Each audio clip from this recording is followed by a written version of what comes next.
kwa ajili yangu, Sabato ni kwa ajili yako. Utapata nafasi ya kutafakari ukuu wake Mungu, maana ilifanyika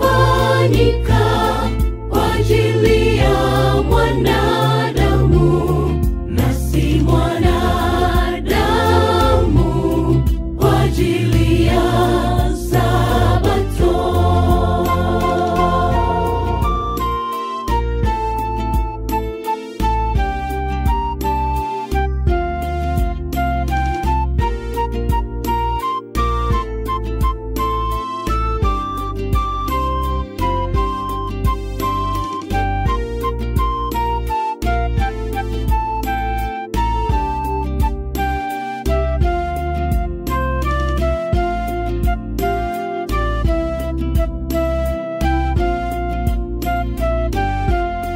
Hivi leo yashangaza, Sabato imekuwa mzigo.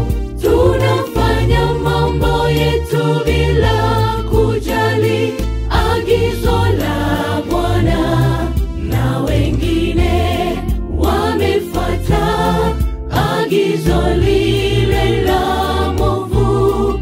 Wanaabudu siku waipendayo na si yake Bwana.